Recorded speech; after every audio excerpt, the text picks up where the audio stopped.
Whispers of mercy, whispers of love. This is my story. This is my story. This is my song,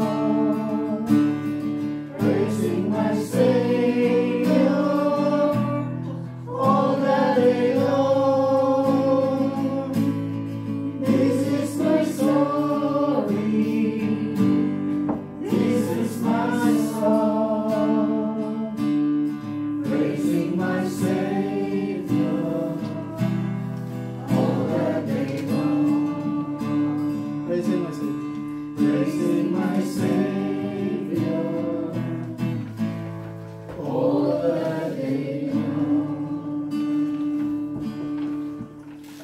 Okay, let's pray. Father God, praise you, Lord. Thank you for this beautiful night, Lord. Thank you for giving us the opportunity to praise you, Lord. We pray all these things in Jesus' name. Amen. Okay. Doon ka kapatid, para makuha ka doon sa video. Titingnan natin kung i-post ko sa kung baka sakali makakuha tayo ng heroes natin. Okay, once again, brothers and sisters in Christ, I would like to thank you first and foremost for all the blessings that we have, and today we are about to finish the book of Revelation in chapter 2, beginning at verse 18. So I would ask each and everyone to read one verse each up to chapter 3 verse 1 to 6. Okay, I will read the Revelation chapter 2 verse 18. I will read in King James Version.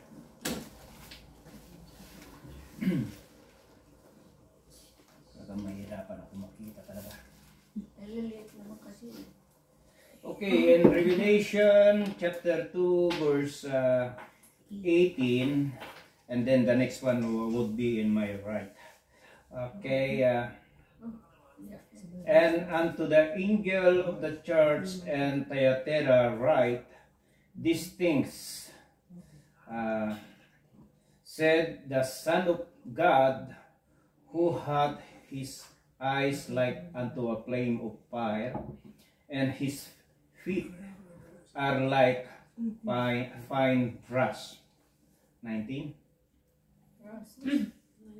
Revelation 2.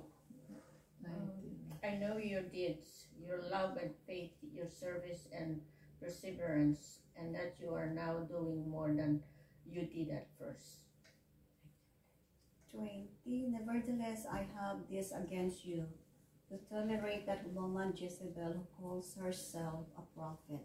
By her teaching, she misleads my servants into sexual immorality and the eating of food sacrificed to idols. 22. I have given her time to repent from her immorality, but she is unwilling. 22. 22. So I will cast her on a bed of suffering, and I will make those who commit adultery with her suffer intensely, unless they repent of her ways. I will strike her children dead. Then all the churches will know that I am he who searches hearts and minds, and I will repay each of you according to your deeds.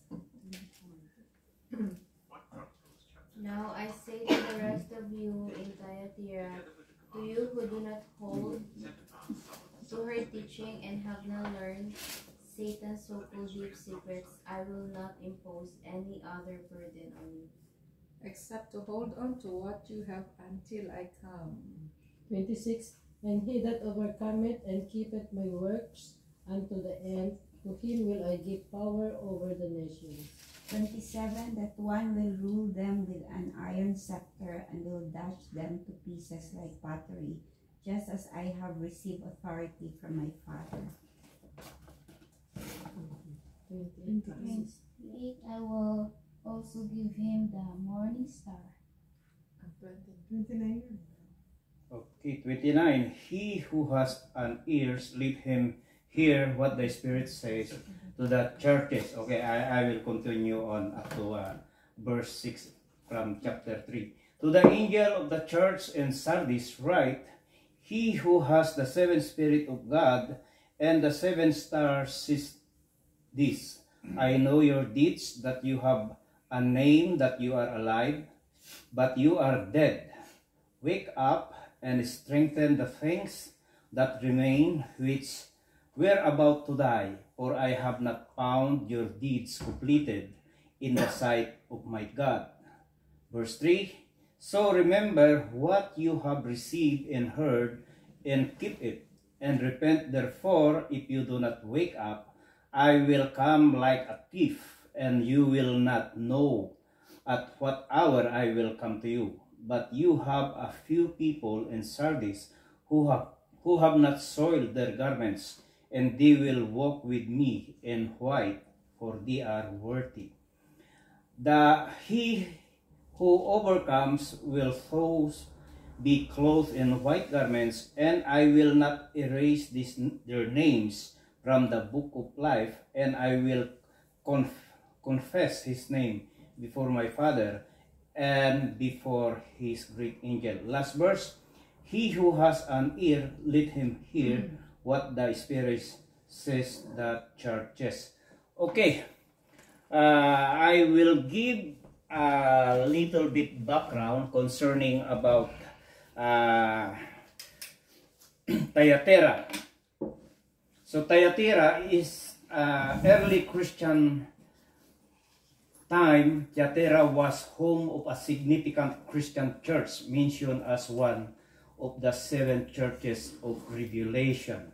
So here, as we read the text or the passage, there is already very significant words that our Lord Jesus Christ has been mentioned in these words. Is really like very malalim, or sabi niya is a few things about Thyatira are very important. First, it was headquarters of many ancient guilds, the potters, tanners, weavers, and robe makers in dyers guild. It was actually the center of the dyeing industry. So these are the prime products, or the works that they are producing their resources. They're making tanners. What is tanners? Ito yung leader, yung gumagawa ng mga tanners, di ba, yung balat ng baka. At weavers, nag-ano sila, gumagawa siguro sila ng mga textiles, robe. Tapos yung dyers, yung kinukulayan, dyes, like where Lydia and her husband was their main business. It was actually the center of a dyeing industry. Thyatira, refounded by Seleucus Nicator, approximately 3 centuries before the time of Christ. The small city became a commercial center for the economy of the area. So, who is Seleucus Nicator? Was a Macedonian Greek general officer and successor of Alexander the Great, who went on to found the eponymous Seleucid Empire led by Seleucus dynasty.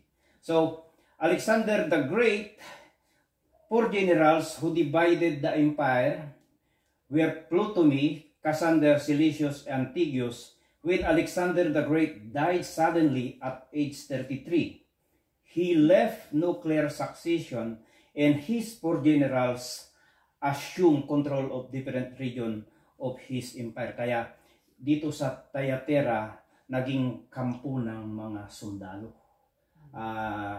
Nandito nakatayo yung garrison dahil dito sa general na ito. Alam niyo ba na si Alexander the Great. Di ba namatay siya at the age of 33 dahil sabi ng pastor na narinig ko, yung pastor namin dati, umupo siya sa isang tabi sa silong ng kahoy, umiiyak at lagi na lang nagiinom. Kaya ito yung kanyang ikinamatay kasi wala na siyang makonquer na nations. Halos lahat conquer na niya. Ngayon namatay siya at ito ang mga nagpatuloy. So itong place ng Thyatira, ito yung founder nila, yung isang general ni Alexander the Great.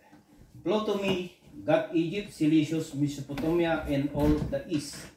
Antigonus ruled much of Asia. Hello, good evening.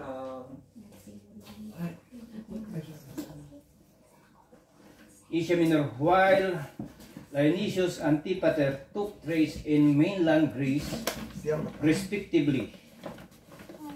Unsurprisingly, the new ambitious monarchs did not wait long to start a war. 3 decades of chaos and confusion. So, itong mga apat na general ito ay sila ay naglaban-laban din dahil sa power. Okay?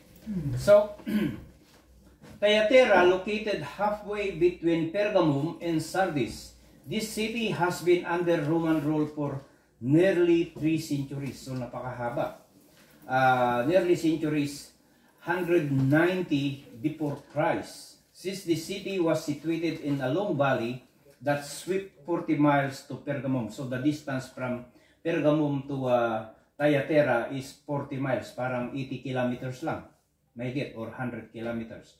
It had no natural defenses and had no long history of being destroyed and rebuilt. Originally populated by soldiers. So dito, ang naging residente dito ay mga residente ng mga Greek.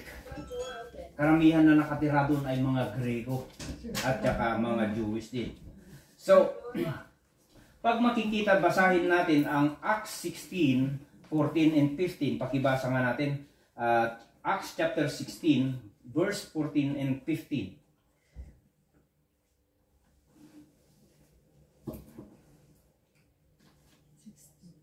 Sino nakakita?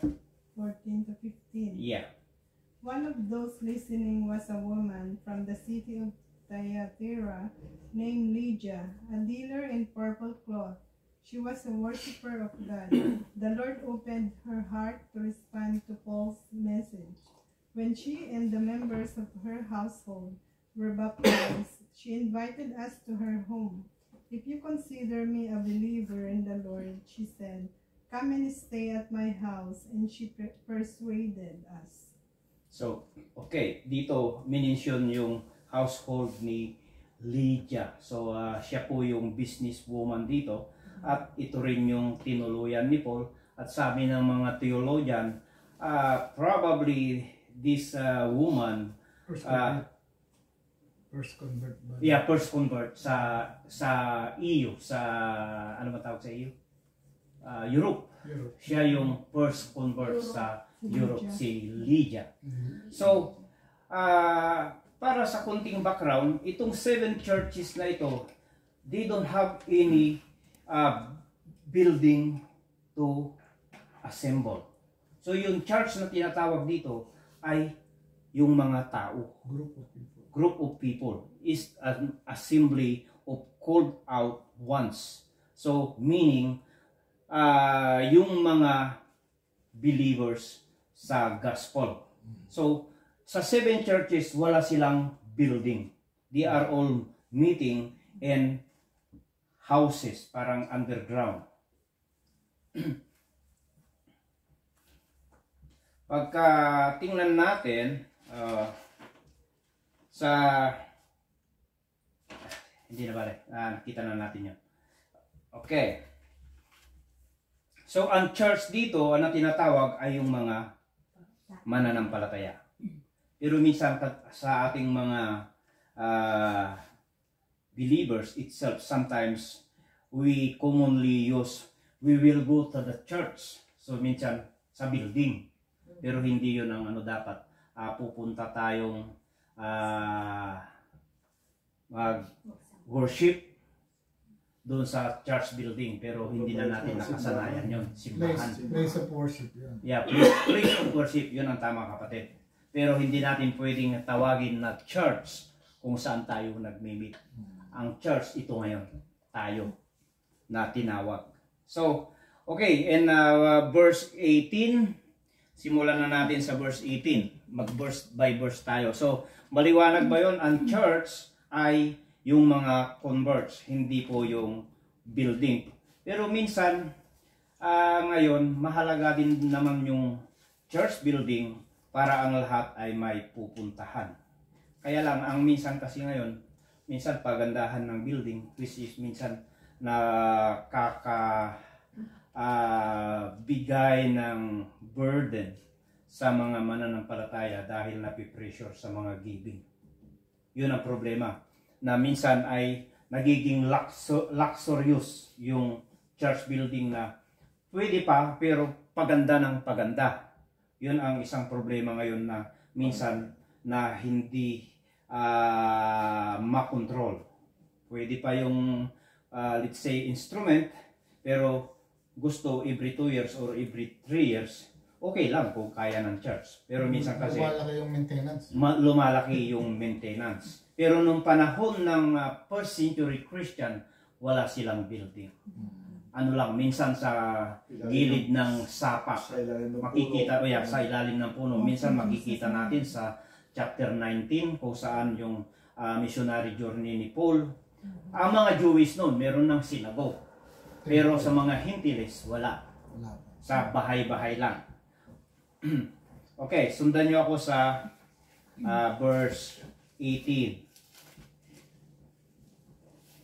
Verse 18, and to the angel of the church in Thyatira write, the Son of God, who has eyes like a flame of fire, and his feet are like burnished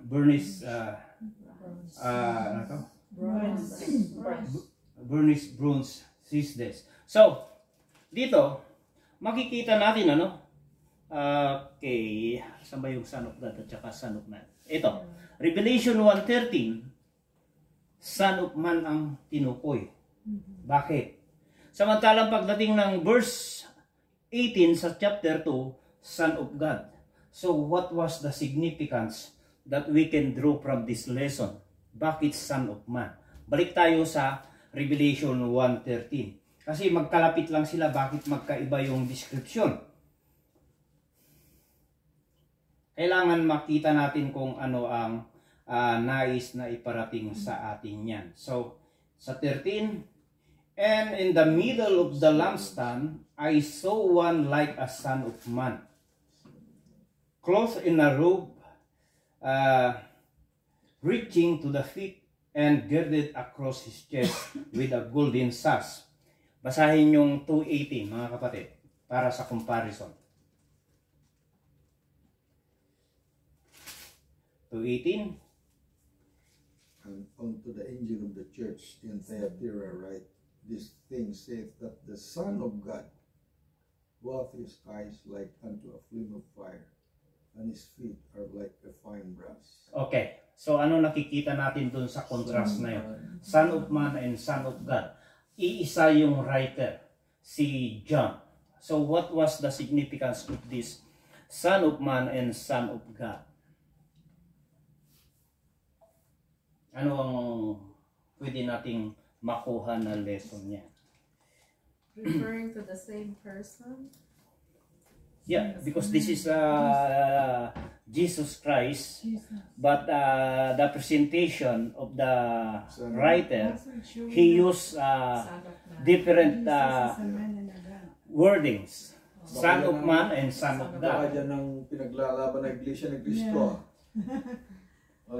Son of Man to, hindi naman But Jesus is Son of Man, okay, it speaks to his humanity, and his character, his love, his caring, his compassion when he was here on earth. Yun ang significant niyan, Son of Man.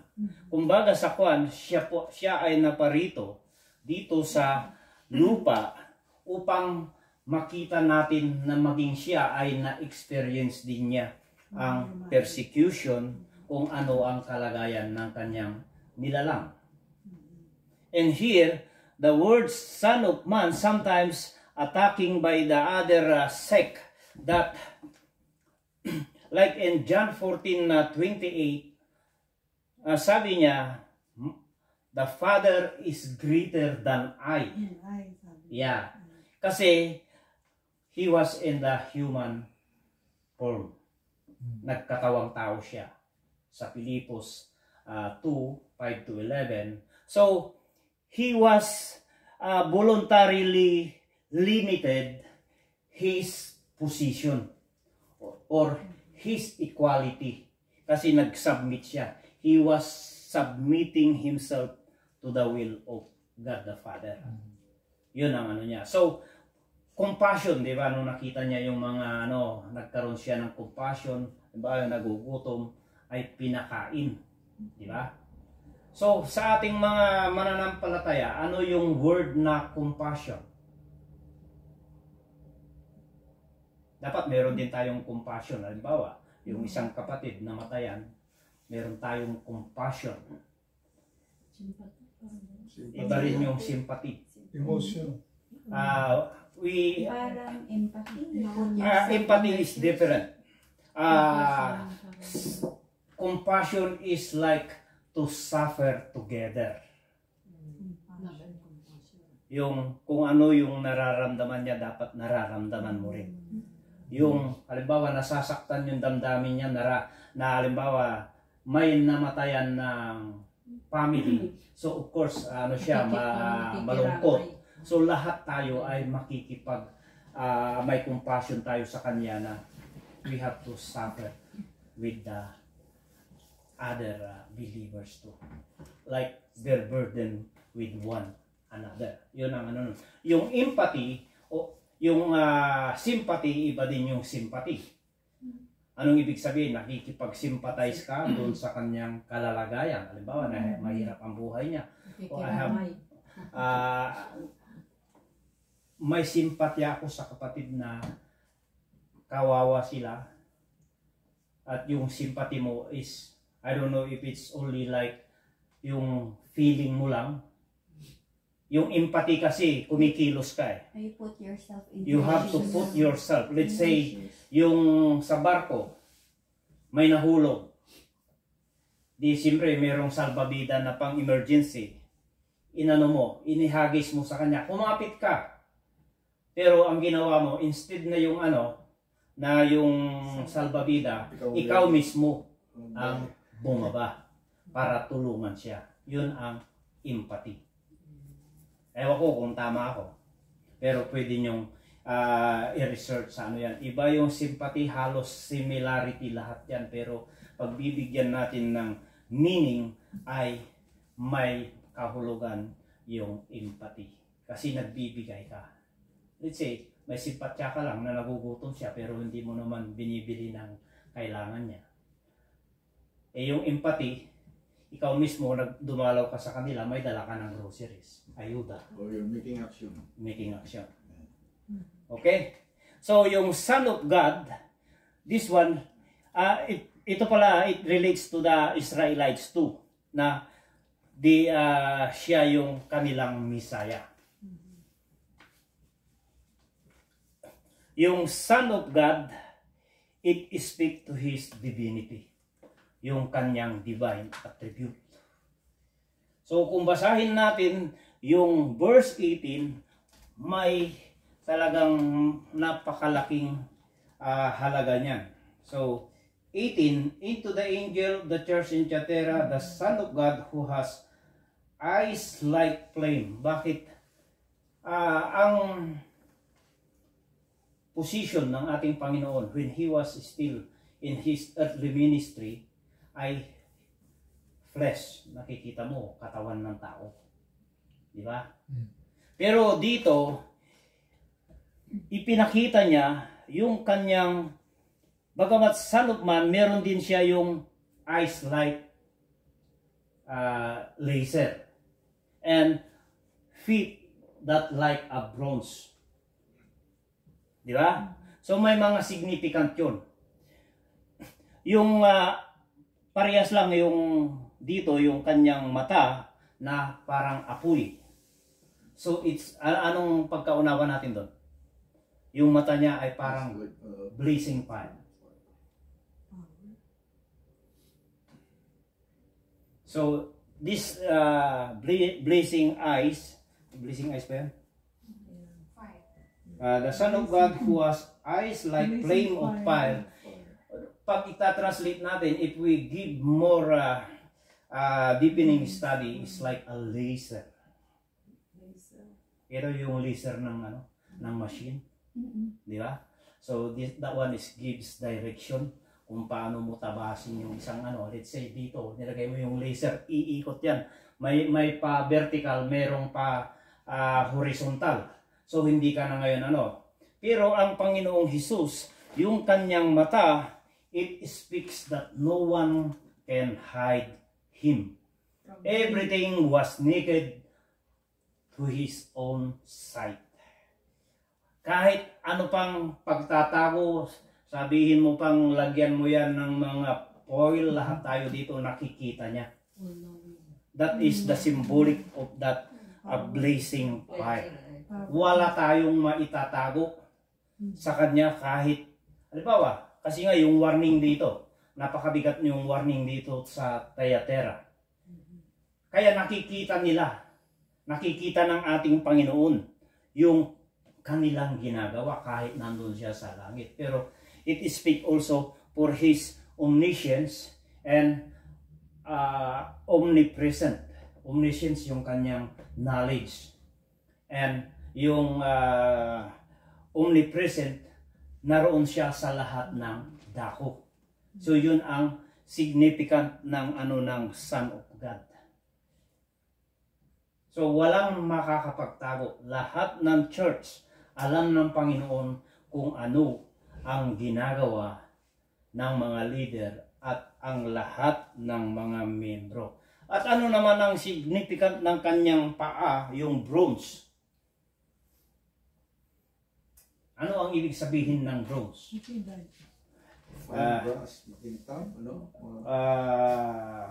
His feet are like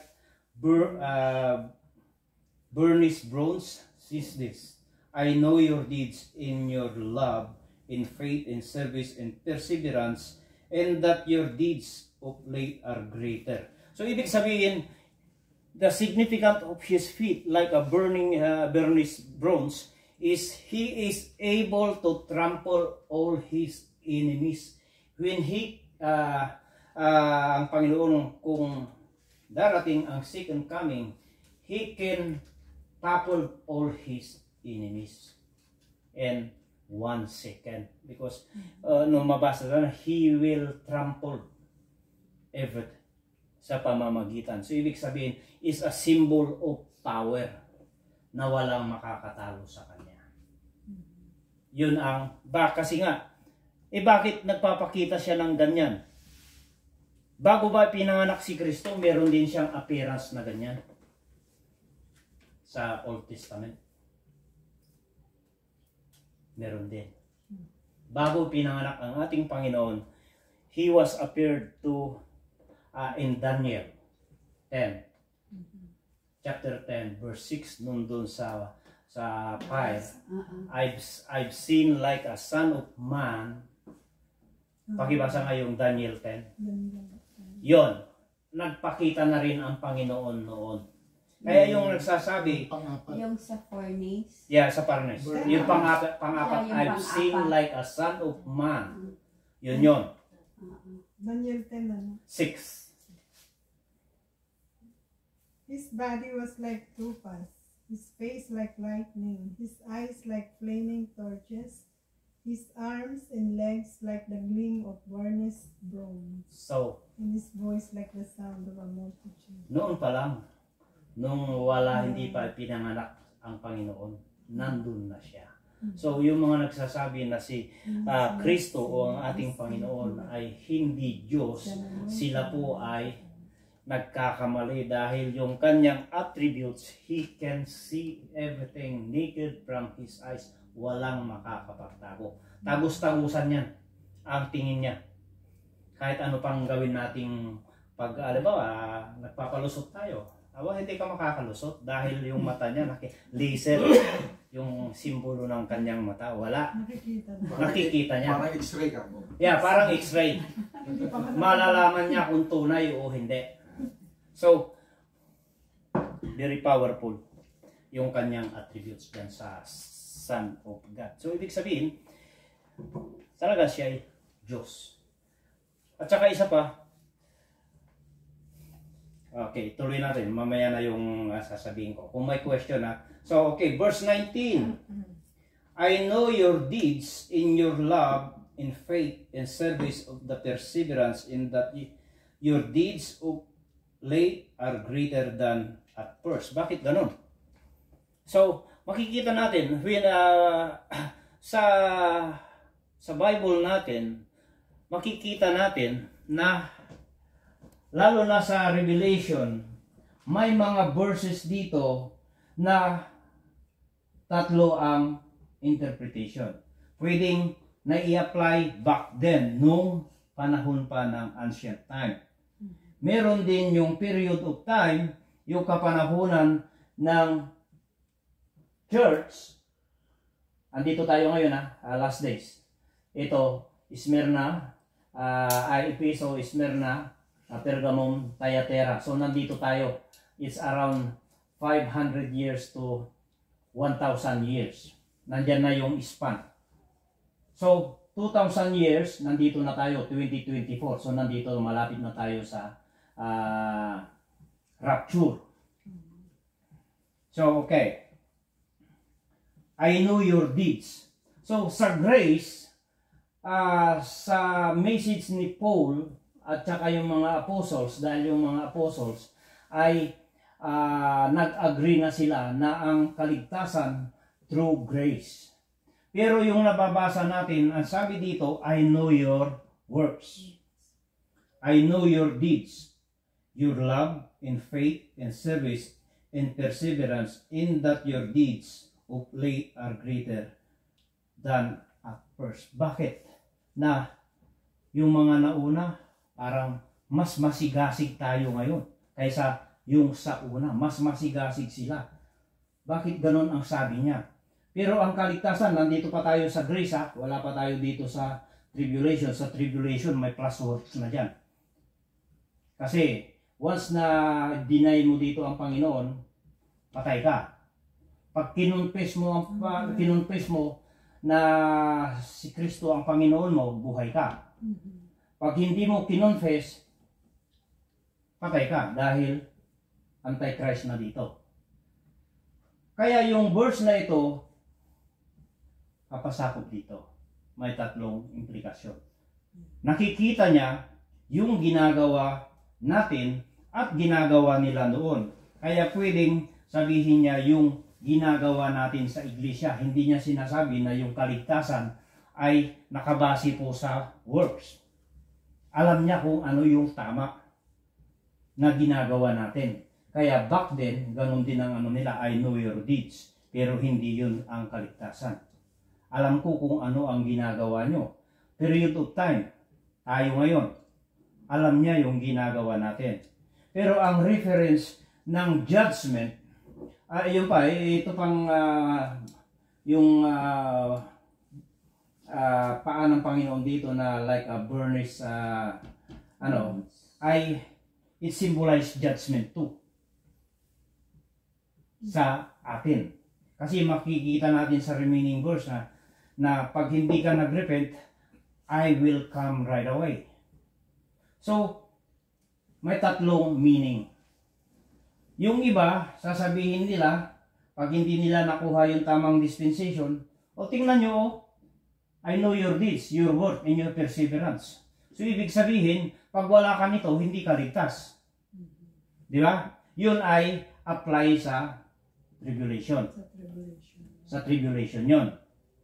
pwede rin may-apply yun dahil tayo ay gumagawa, we only demonstrate the evidence of our salvation. Kasi ang true faith with the demonstration is the evidence that you are a real Christian. Napakahirap din yung it's so hard for a Christian declaring he is a Christian, but you cannot really proven by his own life. Bagamat Panginoon lang nakikita niya dahil yung yung symbolic na mata niya is a blazing fire. Kaya yung demonstration and perseverance, pwedeng sa atin, let's say may persecution, kaya mong tumayo. Hindi ka natitinag. Apply din sa atin. Hindi rin pwedeng pag sinabi mong doktrina na yun talaga ang basya ng kaligtasan mo, mali. Dahil ang kaligtasan natin through faith and trust with the Lord Jesus Christ nung siya ay namatay. Wala pa tayo rito. Kaya itong verse na ito nagre-reflect dito. During tribulation, period of time, and back then, doon sa mga first century. Okay, may tanong ba doon? I know your deeds in your love, in faith, in service, in perseverance, that your deeds are of late are greater. Pwede rin ito yung tayo'y may mga persecution or mayroon tayong mga kasalanan na minsan nahihirapan tayo na kung minsan kung saan natin nararamdaman yung kasalanan, lumalapit yung o nag-i-improve yung service natin. Kasi noon, parang natapik tayo ng Panginoon dahil sa kasalanan. Di ba? So ngayon, ayaw ko na. I have to start a new life. So maglilingkod ka na ngayon to make greater service. Yun ang ibig sabihin nun. Bakit? Mas higit yung paglilingkod nila kaysa nung una. Kasi nga na-experience na nila yung mga discipline action ng Panginoon. So, ibig sabihin, tunay na Kristiyano. Kaya nagpatuloy. Kasi lahat ng anak ng Panginoon ay dinidisiplinahan. Kung tayo ay nagkakasala, tayo ay dinidisiplinahan ng Diyos. Hindi pwedeng hindi tayo disiplinahan. Kaya, yung greater service nila, nagiging masigasig. Kaya ang mga believers sa loob ng iglesia, individually, nakaranas tayo ng persecution na mabigat. At yun ay naging may tawag doon yung criticism na yun. Encouragement, criticism. Na constructive criticism. Ayun, constructive criticism. Pagka manaya, kasi nga, dito kasi, itong church ng Thyatira ay inassume ni Jezebel ang preaching and teaching. Di ba? Pero sabi niya, I have a few things for you guys. You allowed Jezebel to preach and teach, which she was enticing the leaders to engage in sexual immorality and fornication.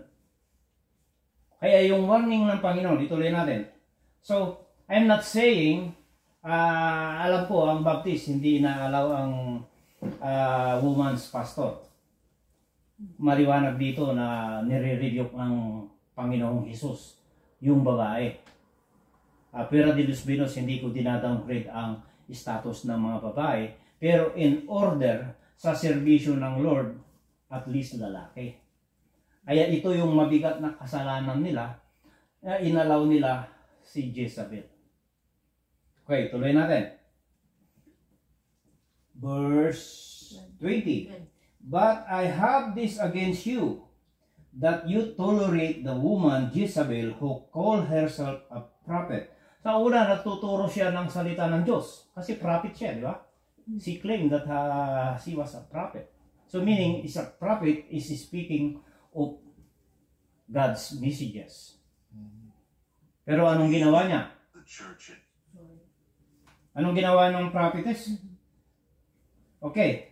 But I have this against you, that you tolerate the woman Jezebel, who called herself prophetess, and she teaches and leads my bondservant astray, so that they commit act of immorality and eat things sacrificed to idols. Bakit? Nadumina na niya yung church eh. Siya na yung nagtuturo, siya na yung nagpipreach. And then, siguro itong si Jezebel, sobrang ganda. Kaya pala Jesus. Bakit sinabi kong sobrang ganda? Eh bakit ngayon pinapatulan siya ng mga membro? Committing, siguro pagkatapos niya mag-preach, pwede niyang sabihin, mamaya, may iwan ka. Nilalam din niya yung mga... Kasi niintay niya siya. Yeah. Mag-commit ko, sasabihin. Hanggang sa ano na, kasi nga pinabayaan na nila siya, na siya na yung humawak ng church. Hindi siya kibuloy yun. Kaya sabi niya, ikaw ang routine mamaya, may iwan ka. Ganun na nangyari. And their advocate is to promote sexual and immorality. Either spiritually speaking, hindi lang sa physically, pwedeng pati yung worship naging pagan na. Pagan worship na siya. Inuunti-unti niyang dinivert ang teaching. Hanggang sa ang church ay lahat nadumina niya at nakuha na niya yung mga lalaki. Pabayaan niyo na akong magturo dahil pagkatapos kong magturo, meron kayong premyo. May bonus kayo. Totoo yun. Yun ang nangyari dito eh. Ginagamit na siya ni... Kasi, sabi dito, ay, oo, di ba? tingnan niyo, sabi niya dito, but I have this against you, that you tolerate the woman Jezebel, who called herself prophetess, and teaches, lead my bondservant astray, so that they commit act of immorality and eat things sacrificed to idols. I give her time to repent, and she does not want to repent of her immorality. Ano sabi ni Jesus dito? Binigyan ko siya ng time. But doon sa King James, hindi time ang ginamit. Kasi let's say, okay, bibigyan ko kayo ng time na mag-aral. Ano yung sinisimbolo nun? Kunting panahon lang. Dito sa King James, sabi niya, after I give her space to repent. So, space. Anong ibig sabihin? Malaki. Let's say, sa mag-boyfriend, mag-girlfriend, bigyan mo nga muna akong time na mag-isip kung mahal pa kita. Hindi, totoo yun. Inaano na lang natin yung word na time. Call off muna tayo. Sabi nung girlfriend, wait lang, bigyan mo ako ng time mag-isip kasi magulo ang isip ko. Call off muna tayo. Ano muna tayo? Wala muna. Samantalang yung space, hindi ka pwedeng lumapit. Ay, oo. No. Bigyan mo ako space. No way, dyan ka lang. Yeah. Di ba sinabi ko space? Ibig sabihin, malaki yung space. Kasi sa mag-asawa, give me space. Naku, delikado na. Oh. Doon ka na, dito ako. That's the space. Ibig sabihin, malaki yung gap. Okay, balik tayo dito. Ang sabi ng Panginoon, so, I will give you space. Give 2,000 years. Yung space para mag-repent. Nandito sila. Sa 325 AD. So, ibig sabihin, napakahaba yung panahon na ibinigay na mag-repent. Pero ayaw niyang mag-repent. Kaya yung Panginoon sa atin, pagka sinabi niya, I will give you space, meaning binibigyan kanya ng tamang pag-iisip para mapag-aralan mo at pray ka ng tama kung tama yung ginagawa mo o hindi. Pero itong si Jezebel ay hindi. Matigas. Kasi nga, sabihin, maraming gwapo eh. Oo. Kasi hindi siya nag-repent. Kaya sabi dito, but I have this against you that you tolerate. So yung church, talagang lahat sila. So kukunti na yung hindi sumang-ayon. And sabi niya, he teaches and lead my bondservants astray so that they commit immorality. I gave her time to repent, and she does not want to repent in her immorality. Behold, I will throw her on a bed of sickness. Naku, napakabigat. Pag ayaw mo mag-repent, lalagay kita sa bed of sickness. Intindi, di ba? Yun ang message niya sa church ngayon. Back then, message ng Panginoon. Period of time, sa atin, binibigyan din tayo ng time mag-repent, ng space para mag-repent. Tribulation, meron din silang repent. Pero, anong sabi? Hindi nag-repent. Kaya sabi niya, sabi nga niya, papatayin ko kayo. Behold, I will throw her in a bed of sickness, in those who commit adultery with her into a great tribulation. So, ibig sabihin, paghihirap. Great tribulation. Unless they repent of her deeds, and I will kill her children with pestilence, and all the churches will know that I am he who searches the minds and hearts, and I will give to each one of you according to your deeds. So ito yung judgment, according to your deeds. Ang pinag-uusapan dito, hindi yung kaligtasan. Sinasabi lang niya yung kasalukuyang status ng church na hindi tama ang kanilang ginagawa. Kaya sabi niya, I will throw you in the bed of sickness, and all her children I will kill them. Give them a pestilence. Kailan so, ito brother, literal ito na sasabihin nga anong sinabi niya. Ay, di ba nakita nyo si Sapphira at saka si Ananias? Yeah, Ananias. Yeah. Antimano, yun ang judgment. Yeah. Di ba? Sa 1 Corinthians 11, when they desecrated the table of, elements, yung ano ba to? Communion. Di ba maraming nagkasakit at namatay sa kanila? Dahil dinisecrate nila yung table ng Diyos. Yun din ang message ngayon. Kaya lang, ang Panginoon hindi pa rin niya hinihintay pa rin, pero pag hindi ka talaga nag-repent, talagang aanihin mo. Yun ang gusto niya. Matindi. Kaya hindi laro-laruan ang church service natin o paglilingkod dahil hindi natin malalaro ang Diyos. But this church, they tolerating. Wala na yung kalakasan kasi sabi niya, but I've seen few of you. Yung few, it symbolize sumagmamanulaan mangilan-ilan na lang.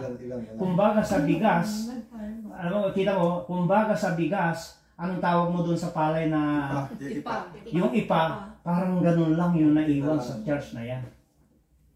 Few. There are only few of you who did not soil your garments. Ibig sabihin, yung garments there is the character. Yung kanilang kalagayan sa paglilingkod. So, ito nakakatakot, itong Thyatira na ito. Dahil binigyan siya ng space, ayaw mag-repent. Kaya, kasi nga ang Panginoon gusto niya yung service is in order. Walang mag-oppose. Naalala niyo yung Ark of the Covenant? Nung malalaglag, may tumakbo. Nasaluhin. Ano nangyari? Namatay. Maganda yung motibo, Pero mali yung application. Dahil kung ano yung sinabi ng Diyos, yan ang sundin. Kaya, yung mga nagsasabi na yung mga women's preachers are okay. No, it's not okay. We have to follow the order of God. Because God is not a God of because God is a God of orders and is not God of disorder. Balik tayo sa ni Adam kini Abe. Abe was trying to usurpation of Adam's yung kanyang trabaho. Nilampasan ni Eva. Ano nangyari? Mankind was cursed. All the animals was cursed. Instead na hindi tayo mamamatay, namatay. Instead na manganak ang babae na painless, nagkaroon ng pain dahil doon sa disobey ni Eva. Kaya hindi pwede talaga na magpaimbabaw yung o umibabaw yung kagustuhan natin kaysa yung kagustuhan ng Diyos. So let the woman learn from and submit from their husband and learn from them. Kaya lang minsan kasi ang mga lalaking katulad ko minsan taman din. Kaya ginagano rin ng mga babae. Nakikita yung opportunity, mahina ka pala, ako ngayon ang masusunod. Tama yun. Hindi ko binabaliktad ang yan lahat biblically. Kahit si Paul, napakatindi ang teaching ni Paul dyan. Let the woman be silent. Paano naman yung mga it's okay lang yung Samaritan woman dahil hindi naman nag-preach sa church eh. Siya ay missionary. Iba yung missionary kaysa sa preacher. Yung missionary nag-share lang na nakita ko ang Misaya na siya yung tagapagligtas. Pero pag sinabi mo kasing preacher sa loob ng iglesia, he is shepherding and pinapakain ang lamb. So dito, sabi niya, in all her children, I will kill them. Ano yung children? Ano ba yung children? Descendants. Saan ba ako? Nasa Revelation. Anong verse na ba tayo? 23. 23. Okay, and I will kill her children with pestilence. Ang pestilence nung Egypt nangyari yan. Yung firstborn son. And all the churches will know. So dito talaga magdi-declare ang Panginoon. Ipapakita niya talaga yung kanyang kanyang kapangyarihan. Yung children doon, in all those people who follow the teaching of this, magiging anak niya lahat. Those who follow the pattern of his teaching. Yun ang ibig sabihin ng children. Let's say, ako, membro ng church, nagturo si Jezebel. Anak niya ako dahil pinalo ko yung kanyang turo. Yun ang ibig sabihin lang niyan. So, in all her children, I will, lahat na yon, lahat na nagpa-practice ng immorality, lahat na nagpa-practice ng idol worship, ay itatapon niya sa impyerno pag hindi nag-repent. Kaya dito sa Thyatira Church na ito, maraming nakaupo doon sa assembly na hindi tunay na mananampalataya. There are only few of them who are really a true worshiper of God. Okay? May question. Lahat yon, yung children, lahat ng sumusunod sa pattern ng teaching na yan ay magkakaroon ng judgment. Okay? So sabi niya, I give each one of you according to your deeds. So, pwedeng apply din dito sa tribulation. Kasi dito with works, ngayon kung hindi ka nag-works dito, patay ka. Hindi ka tunay na mananampalataya dito kasi plus works dito eh. Faith plus works. Kasi nga, pag ikinonfess mo, pag hindi mo kinonfess ang Panginoon dito na siya ang Diyos, papatayin ka. Doon sa Matthew 10 yata yun, yung sinabi na ang lahat ng nagdi-deny sa Ama ay Papatayin. hindi, i-deny ko. Ang lahat na nagdi-deny, I will deny them. Yung verse na yun, it speaks to here. Kingdom of Millennium Kingdom. Kasi dito, galing sila dito. Dahil ikinonfess nila dito sa harapan ng Ama na ang Diyos na nagligtas sa kanila ay si Kristo. Applied dito yun. Hindi applied dito yun. Kasi yung teaching ng Panginoong Hesukristo, He bring the messages to the Jewish, the kingdom of heaven, physical. Ito. Kaya yung sinasabi ng mga preacher ngayon, pag dininay mo ako, i-deny din kita sa Ama. Hindi yun ang kaligtasan. Ang kaligtasan natin ay through faith and by grace. Yung verse na yun, applied dito. Tsaka dito.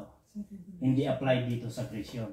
Kasi when our Lord Jesus Christ give the instruction to the Jewish, He bring them the constitution and bylaws. Na yun ang magiging batas dito. Tsaka dito. Nakita na natin. Kaya pag nakakita ka sa Facebook, lahat ng nagdi-deny sa Ama ay i-deny ko din siya doon sa langit. Hindi. We are saved by faith and grace. Kasi nandito tayo sa church age. Before the tribulation.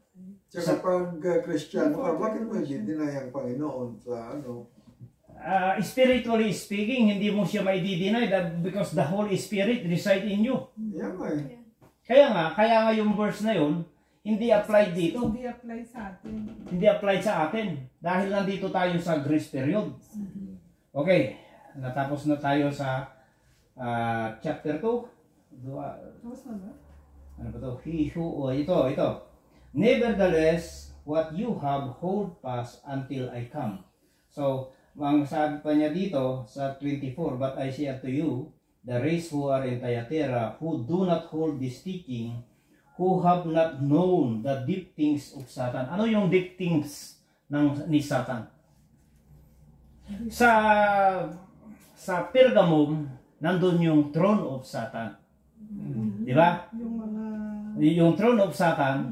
Samantalang dito, nandito na yung deep things of Satan. Andito na yung pinapractice mo na. Yung kasamaan ni Satanas. Pinapractice na natin. Kaya kung sino man sa church na nagpa-practice na nito, nandun ka sa deep things of Satan.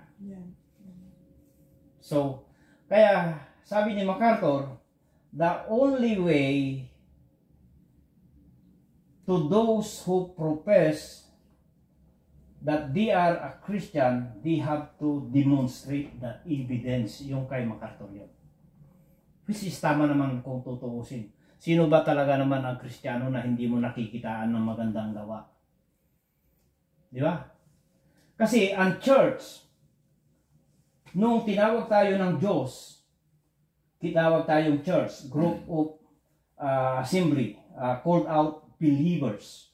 And we are transferred from the domain of darkness to the eternal light of God. So, nailipat tayo sa kadiliman sa kaliwanagan. Di ba? So, meaning, meron tayong Holy Spirit in God giving us the power na mamuhay bilang Kristiyano. He giving us His Holy Spirit and we are all overcomers. Ang sinabi niya rito, overcomers. Grabe siya dito. I place no other burden on you. Nevertheless, what you have hold fast until I come. So, until I come. May tanong tayo dito.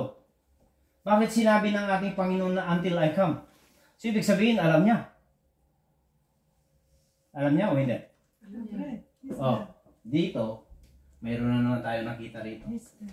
Sa Matthew 24:36, sa Mark 13:32, ang sabi niya, no one knows, even the angels, nor the Son, when He is coming. Hindi niya alam. Kaya yan ang ginagamit ng mga Iglesia ni Cristo, mga Muslim. So dito, because like what I've said, our Jesus Christ here, He humbly limit His position to equality with God. So nilimitahan niya yung kanyang knowledge and power. Kasi nga under submission siya. Kasi kung gagamitin niya lahat yung power na yun, ay baka hindi siya ma-cross. Only the Father knows. Only the Father knows nung nandito siya bago mamatay. And when He was resurrected, He ascended in heaven and sit down at the right hand of God. Excuse me. So ibig sabihin, nung umupo ang Panginoon sa kanan ng Ama, para lang silang estatwang gano'n na hindi nag-uusap. So nung umupo na doon, hindi alam na nila. Ang significance lang ng umupo doon, meaning, yung pag-aalay ay natapos na, once and for all. Yung atonement. Pero hindi ibig sabihin, umupo siya doon na wala nang gagawin. Ibig sabihin, para na silang manikin na naggagano na lang sila o para nagsisilpi. Hindi. Kaya nga sinabi niya dito, I will come. So, ibig sabihin, nung nakarating sa langit, di ba sabi niya bago umakyat sa langit, all authority was given unto me. Di ba? Excuse me. Kaya dito, kung magdidebate na naman, hindi niya alam eh. Hindi mo pwedeng, kasi nakasentro lang sila dyan. Hindi mo pwedeng dogmatically say na hindi niya alam dito dahil nagpakumbaba siya. Pero nung umakyat sa langit, ang sabi niya dito sa Revelation, ang sabi niya, pag hindi ka mag-repent, what's out? I will come. Anytime.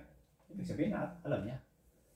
Kaya napakahirap mangaral na hindi mo talaga alam lahat yung background, nangangaral ka dito na lang. Hindi. Hindi, sinabi niya, hindi niya alam eh. So, dadagdagan mo pa? Yun ang mga ibang mga ngaral. Kaya kailangan, full gas form. Ano ka? I-sweep mo lahat.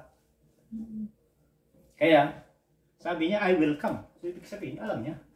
Hindi pwedeng, hindi niya alam. Pero marami pa rin akong naririnig dito. Kahit mga pastors. No one knows. Kaya lang, siyempre, yung misis niya, hanggang dyan lang, hindi niya nilalawakan. Malay ko kung itutuloy niya sa susunod. Kaya hindi ko rin siya pwedeng i-judge. Di ba? Kasi mga pastor yan, lalo na yung mga seminar yan, mga mahuhusay yan. Versus sa aking mga sinasabi, either nababasa ko lang o napapakinggan ko sa research ko, nakukuha ko yung ibig sabihin. Ibig sabihin kasi, siyempre, napakahirap magturo na mali yung tinuturo. Kagaya yung ano na naman, yung susi na kay Pedro. Sasabihin ng Katoliko, hindi, nasa amin ang susi, wala sa inyo. Hindi nila alam yun. Yung Word of God, pag siner mo, yun ang susi. Ibig sabihin, ang una lang niyang pinagbahagian si Pedro. Okay? And I will come. So, ibig sabihin, itong verse na ito, nasabi niya, hindi niya alam, yun ay sa kalagayan niya nung siya ay nasa earthly ministry.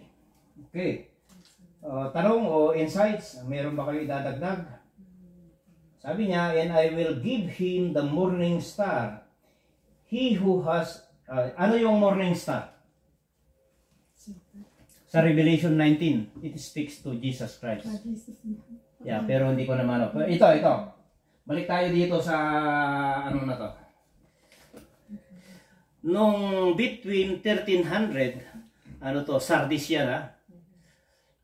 Between 1300 to 1500, lumabas itong theologian na ito, si John Wycliffe. Kasi, ang ano nun, ang Bible is Greek and Aramaic. Siya yung nag-translate ng English. Kaya tinawag siya dito, during Church Age, na siya yung morning star. Kasi siya nga yung nag-translate sa English. Pero ang tunay na morning star ay si Jesus Christ. Kasi sabi niya, if you overcome, I will give you the morning star. So ibig sabihin, tayong lahat ng mga mananampalataya, we are all overcomers. 1 John 5:4-5. Ang ibig sabihin, dahil nasa atin ang Holy Spirit ng Panginoon, may kakayahan tayo na magtagumpay. Because greater is He who is in the world. The Spirit of God is far more powerful than the spirit of the world. So, kailangan madiscover mo lang kung paano mo gamitin ngayon yung power na binigay ng Panginoon sa atin. Hindi yung, mahina ako eh. Wala. Hindi mo pwedeng sabihin yun dahil binigay sa atin yung, kumbaga sa pinaka-super na kapangyarihan dahil sa Holy Spirit. Pwede tayong mag-resist sa lahat ng kamalian. Pwede tayong mag-resist sa lahat ng mga makamundo. At mayroon tayong power na sumunod sa kanyang sinasabi. Maliban na lang kung ang isang mananampalataya ay sinasabi kong, if I may use the word, tamad. Di ba? Kaya,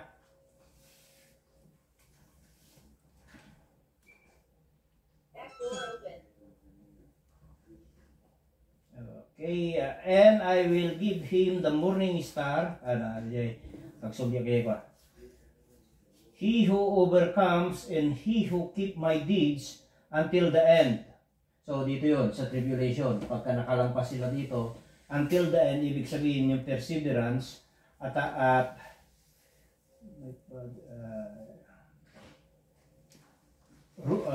sabi niya, until the end, to him I will give authority over the nations, and he shall rule them with a rod of iron, as the vessels of the potters are broken to pieces. And I also have received authority from my Father, and I will give them the morning star. So ibig sabihin, yung pagka tayo na-overcome natin, yung mga tribulations at saka ano dyan, ay ipagkakaloob niya yung morning star, which is the Jesus Christ, at yung King. Dito ipagkakaloob din. Ito siya yung magiging King. And I will give you the authority to rule the nation. So lahat ng mananampalataya, pagdating dito, pagbalik ng Panginoon, when He reign for 1,000 years, kasama niya tayong mag-rule sa nation na manggagaling dito kasi may reproduction pa. Magiging maraming population uli dito. At dito, pakakawalan uli si Satan, final judgment, hanggang sa Armageddon. Buhay pa rin pala eh. Yeah, kasi dito, ikukulong lang siya dito eh. For almost 1,000 years. At saka, pagdating dito, susubukin niya uli dito yung nations. Hindi yung mga galing sa langit ang susubukin niya yung galing dito. Kasi tayo, we are like governors or mayors. Kasi bibigyan niya tayo ng authority. Okay, so natapos tayo doon sa chapter 2. Itong chapter 3, maliit lang ito. Okay? Question? Yung morning star ay may pagkakaloob sa atin ay ang Panginoon, which is God and King. So magkakaroon na tayo ng God, meron pa tayong King doon sa millennium. So, tanong, sino si Jezebel? Bakit si Jezebel ay isang prinsesa ng Iran? Anak siya ng king at napangasawa ni King Ahab. Alam niyo si King Ahab sa number, basta sa First Kings. Si Jezebel is an example of a bad girl. Parang si is a material girl. At nung napangasawa ni Ahab, okay, she brought all the idols and the palace. Kaya na-influence si King Ahab kasi sa sobrang ganda, pinabayaan niya. Ba, siya, bahala na, ganda eh. Di ba? Napabayaan na niya ang Panginoon. Kaya natukso na siya. Kaya si Jezebel is a full of bad character. Kaya, sabi ko, nung nabasa ko tong Jezebel sa Revelation, so yung span from Old Testament dito, bakit ginamit yung Jezebel dito? Siya ba si Jezebel sa Old Testament? Hindi pwede. Ginamit lang yung pangalang Jezebel dahil yun ang may character na masama. Kaya dito yung writer na si John o ang Panginoon, kasi alam niya yung background ni Jezebel, kaya yun ang ginamit para madaling maintindihan. Jezebel's name is only a pseudonym. Ano ibig sabihin ng pseudo? Pseudonyms. Parang pseudo-Christian. Alias. Parang nagkukunwari lang. Yeah, parang nagkukunwari. Pretending. O yung mga nag-Facebook ngayon, hindi na healthy news yung ginamit, pero let's say ibang pangalan na. Hindi ko i-reveal yung aking pangalan. Naggumamit ako ng pain name. Iba. Yun ang ibig sabihin lang ng Jezebel na yun. Hindi pwedeng si Jezebel dito na galing sa Old Testament na siyang nagpunta doon sa Thyatira. No. He just used the name Jezebel because it reflect her immorality.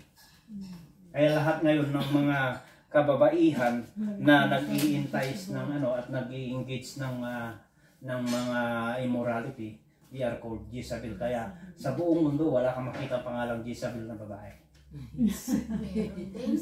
Wala. Isabel. Pag Jezebel, hindi siya ibig sabihin, hindi siya familiar sa Bible. Kasi pag, let's say, sa pangalan na lang na Judas, sino magpapangalan ng Judas ngayon sa anak mo? Di ba? Christian or not Christian? Hindi, sino ngayon ang mga ngahas ng pangalan ng Judas sa kanyang anak? Kakahiya kang ama. Di ba? Baka mamaya magpakamatay pa yung anak dahil sa Judas. Tawagin ng Jude. Pero sa buong mundo, i-research nyo sa Google kung may pangalan Jezebel. Palagay ko wala. Dahil is a bad girl. Okay? Sa movie. Jessa lang. At saka ang isa pa dito, idagdag ko. Ang practice ng mga Greeks, kasi halos Greek lahat yung population na yan. Yung Greek, alam niyo ba yung Oracle of Delphi? Nasa movie pa yan. Alam niyo ba yung Oracle of Delphi? Hindi. Yung Oracle of Delphi, nandun sa kabundukan, let's say bundok yan, may butas yan. Tapos nandun yung demon possessed na babae at nagbibigay ng advice sa mga Greek. Kasi alam niyo man ang Greek, mahilig sa mga pan, di ba? Ganon din itong si Jezebel. Yun din ang naging papel. Kaya, dito, yung mga lalaki na entice niya. Dahil they believe na this girl is super galing, super power. Okay. Okay, sa ano na tayo? Sardis. Okay, Sardis situated in a natural acropolis rising 1,500 feet above the valley floor. City modern Sarp. Yun ang pangalan ngayon ng Sardis. Sarp was nearly impregnable around 1200 BC. It gained prominence as the capital of Lydian Kingdom. Its primary industry was harvesting walls, dyeing it, and making garments from it. The famous author Aesop came from Sardis, and traditions says that Melito, a member of the Church of Sardis, wrote the first ever commentary of certain passages in the book of Revelation. So the church in Sardis was dead. Ito naman, bagamat sila ay buhay, nakikita nila living things, di ba? Pero spiritually dead sila.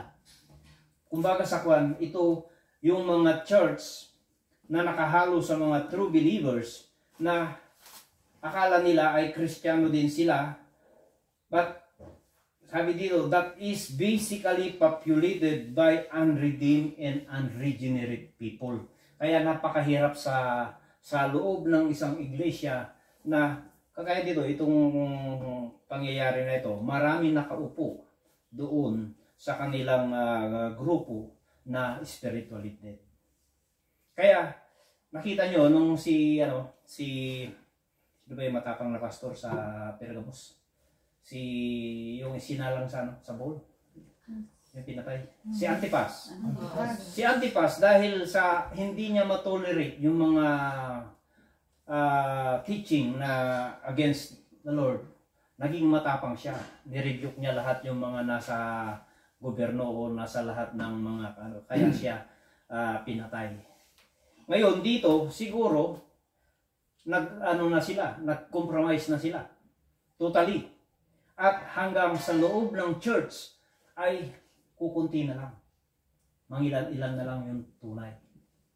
Kaya minsan sa loob ng church, let's say kagaya ngayon, napakahirap nang mag-preach ngayon ng against doon sa hindi ayaw ng gobyerno. Pag nag-mention ka ng ayaw ng gobyerno, either ma-aresto ka na. Di ba? So ngayon, lalong pagdating natin dito is it's about human rights. Kung ano yung karapatan na ng tao. Kahit ano pang sabihin ng pastor dito, no. This is our rights.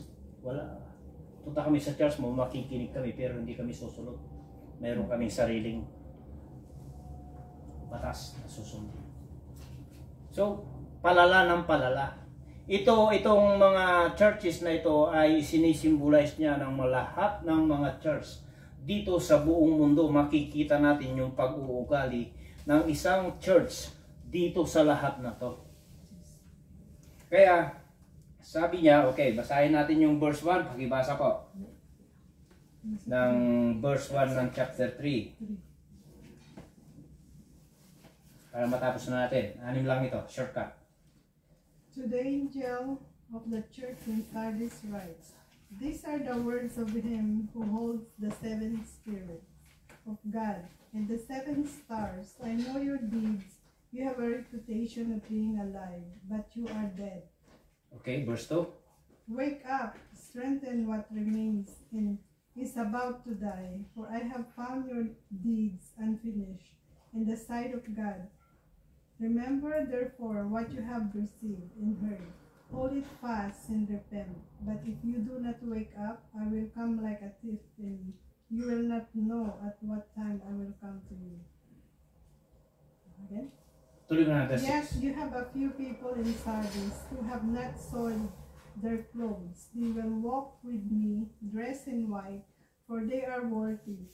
The one who is victorious will, like them, be dressed in white. I will never blot out the name of that person from the book of life, but will acknowledge that name before my Father and his angels. Whoever has ears, let them hear what the Spirit says to the churches.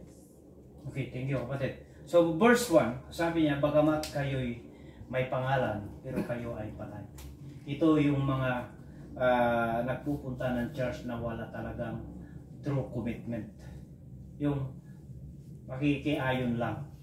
So, kasi, ang kaligtasan kasi is a personal decision. Hindi kagaya, let's say, may anak ako, lahat kami. Alam ng mga anak ko, naglilingkod kami. Hindi pwedeng sabihin ng anak ko na, oh, Kristiyano kami kasi ang tatay ko nangangaral. Pero hindi niya alam idepensa yung kanyang pananampalataya. Basta nagre-rely lang sa ama na lumaki kami sa pagka-Kristiyano pero actually wala siyang alam. Kaya napakahirap talaga sa loob ng pamilya. Nakakalungkot kung tayo nangangaral sa mga anak natin at hindi talaga nagkukumit at hindi nakikinig. So sabi niya, wake up. Pag hindi kayo gumising, ano sabi niya kapatid? Pag hindi kayo gumising,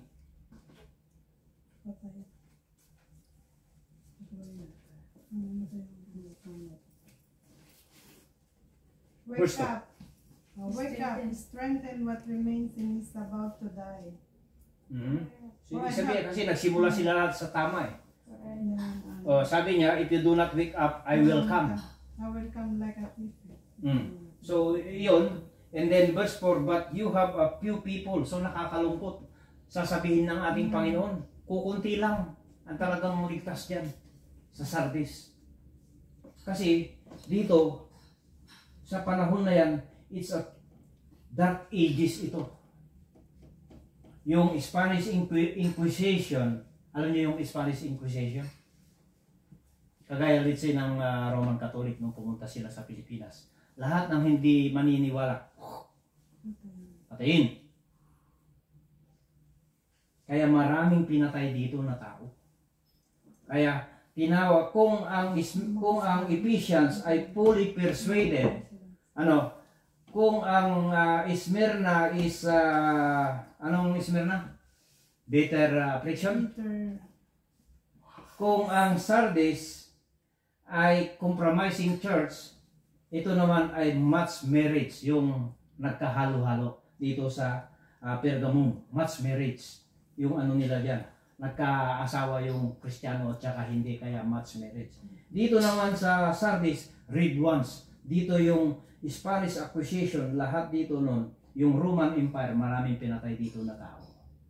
Let's say, miners nila ang state at saka religion, na pag hindi ka sumamba kay Mary, di ba yun ang inaano nila kami, hindi pwedeng sambahin si Jesus Christ without the mother, which is not that true message. Holy Mary, Mother God. Yeah. Yun ay nagsimula lahat yun kay Nimrod. Yung si Nimrod doon nagsimula doon sa Tower of Babel na yung mother and son, yun din ang inadapt nila dito, si Virgin Mary at saka si Jesus Christ. Na hindi naman namin sinasamba si Virgin Mary, nire-respeto lang namin, pero niyuyukoan din. At saka siya, sa kanila siya nananalangin. Mahal na ina ng Diyos, ito ang aming iparating mo. Okay. Di ba yun ang Hail Mary, full of grace. Hindi mo pwedeng sabihin full of grace. Ang full of grace lang. So, ibig sabihin dito, marami silang pinatay. Kaya ang tawag sa service ay redwas. Kukunti lang yung dito. But you have a few people who have not spoiled their garments. So, ibig sabihin, pwede ring apply dito na yung mga tao rito, hindi sila sumamba sa Antichrist at tinawag din silang yung garments nila white kasi doon sa judgment dito sa Revelation, lahat ng namatay dito ay nakasuot ng puti na may stain na yung blood ng Lamb ni Jesus Christ. Yun ang kaligtasan nila dito through kamatayan. Walang hindi maliligtas dito na hindi kailangan i-confess nila na ang si Jesus Christ lang ang tamang makakapagligtas sa akin, hindi kayo makapagligtas sa akin, kaya lahat dito patay. Kaya yung garments nila dito, so nila dito sa judgment, may mga So verse 5, he who overcome, I will not erase his name from the book of life. Okay, book of life. Familiar kayo rito sa book of life? Ang book of life, lahat ng living things na humankind or mankind, lahat bago pinanganak yan o baging tao, nakalista yan sa book of life. Hindi pa lumalabas nakalista. Nakalista na yan kasi magiging alam na ng Panginoon yan eh. So lahat ng parang yun ang pinaka national na talaan, registration. Hanggat ikaw ay nakasulat doon at pagdating nang namatay ka, darating na yung judgment at hindi mo tinanggap ang Panginoon bilang sariling tagapagligtas, He blotted out your name. Wala ka na sa listahan. Mai-erase, kaya sabi niya, I will spit you out or blot out your name in the book of life. Kasi nga, hindi ka naging yung Kristiyano. Hindi mo tinanggap ang kaligtasan. Kaya, burado yung pangalan. Tapos, He opened another book, which is the Lamb's Book of Life. Doon lang nakatala yung iniligtas ng Diyos sa pamamagitan ng kanyang atonement. Lahat ng tao nakalista pag siya'y pinanganak. Pero pagdating sa kaligtasan at hindi mo tinanggap ang Panginoong Hesus, yung pangalan mo, iba-blot out yan. May iiwan lang dun sa another book of life, which is the Lamb's Book of Life, na kung saan isinulat sa pamamagitan ng dugo ng Panginoon and red letters. Yun ang sabi ng mga Kristiyanong theologian. Alam ko lahat ng mga ngaral may mga iba-ibang interpretation, pero naniniwala ako na yung book of life na yun ay registration lahat ng ipinanganak. Pero hindi yun ang registration ng kaligtasan. Mayroong ibang registration. Kasi dito, ipapakita lang sa judgment bago ilagay sa impyerno, ipapakita yung kanilang mga gawa para hindi bias. May tamang proseso, lilitisin ka rin. O, andito ka, nagbibigay ka rin ng ikapu. Pero, hindi ka naman tama, wala ka dun sa procedure. Maganda rin ang ginagawa mo, nagbibigay ka ng alms, pero wala kang relasyon sa Panginoon. Lahat yun, wala. So we have to assurance, book of life and book of life. No, automatic ka na. Pag nandito ka na sa book of life, registration yun ng lahat ng ipinanganak. Ngayon, pag hindi mo tinanggap ang Panginoon, siguro, maaring nag-iisang libro lang yan. Pero, pagkadating ng kamatayan mo na, at hindi ka naging Kristiyano, blot out yung pangalan mo. Kaya ipapakita ngayon yung deeds mo.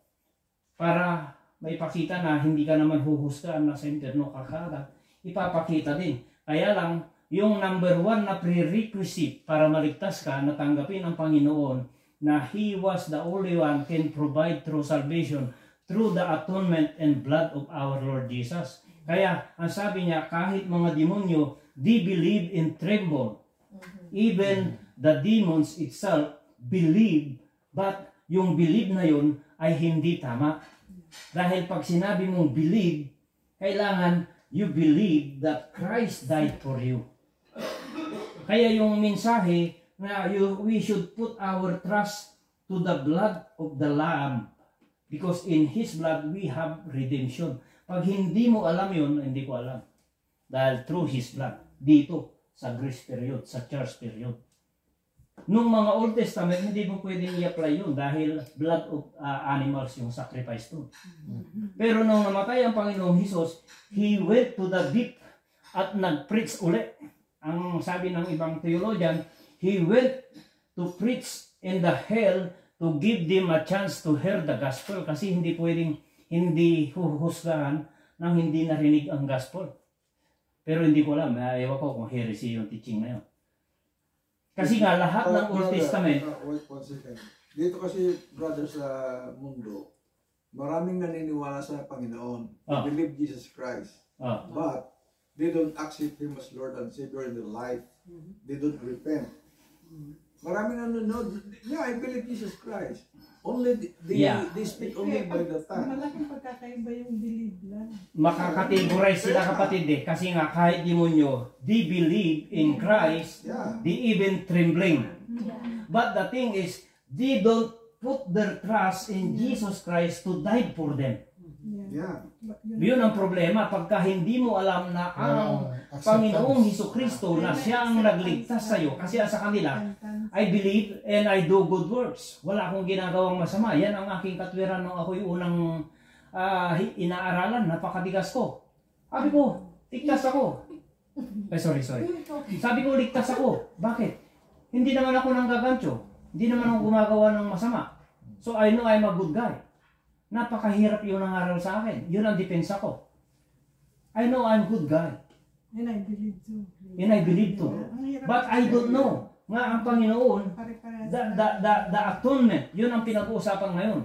Kaya ang isang iglesia na hindi ipinipreach that God is died, risen, and died for your sin, and resurrect after the third day, yun ang main gospel today. During Paul's day, yan ang gospel na pinagkaloob ni Jesus Christ kay Paul.